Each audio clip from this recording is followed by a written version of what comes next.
ప్రతిసారి మీరు మళ్ళీ వాటిని స్మరించాలి. మీ రూములకు వెళ్ళి, మీ గదులకు వెళ్ళి అయ్యవారి గురించి ఏం చెప్పారు, దేని గురించి చెప్పారు అనేది మీరు ఖచ్చితంగా ఒకసారి స్మరించుకుంటే అవన్నీ గుర్తుకొస్తాయి. భక్తి దేవుడి మీద ప్రేమ ఒకటే కాదు, మనిషి దేవుడు రెండు వేరు కాదు. దేవుడిని మనిషిని దేవుడు సృష్టించుకున్నారు కోరుకోదు.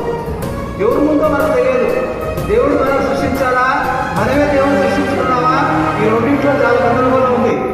ఈ 2 రోజులు అందరూ చెప్పారు దేవుడే మనుషులు సృష్టించారు, మనిషి దేవుడిని ఎందుకు సృష్టించలేదనే ఒక విషయం కూడా మీరు అర్థం చేసుకోవచ్చు. సార్ మనుషుల దగ్గర అంత శక్తి ఎక్కడికి, దేవుడు సృష్టించడానికి దేవుడే మనుషులు సృష్టించాలని మీరు నమ్ముతారు. అట్లా మనం దేవుడికి నమస్కరిస్తాము, దేవుడికి పూజలు చేస్తాం.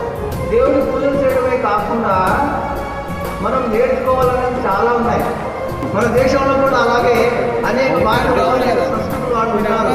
ఏ సంస్కృతి ఎక్కడి నుంచి వచ్చిందో మనకు తెలియదు. ఈరోజు మన దేశం భారతీయ సంస్కృతిలో ఏ లక్షణం ఎక్కడ వచ్చిందో, ఎవరు తీసుకొచ్చారో ఈరోజు మనం వాటిని పాటిస్తున్నామో, ఆ పాటించడం వల్లనే మనము ప్రపంచంలో మనకు ఒక విశేషమైన గుర్తింపు మనకు ఈరోజు లభిస్తుంది కదా. భారతదేశస్తులు అంటే చాలా గొప్పవాళ్ళు, వాళ్ళు దేవుడి గురించి కూడా ఆలోచిస్తారు. మిగతా వాటి గురించినే కాకుండా దేవుడి గురించి కూడా ఆలోచిస్తారు. हिंदी में एक मुक्ति है, आवती अरसे नहीं नयन नहीं स्नेह तुलसी वहाँ ना जाइए कंचन बरसे మన మధ్యలో అతిథులు ఉన్నారు.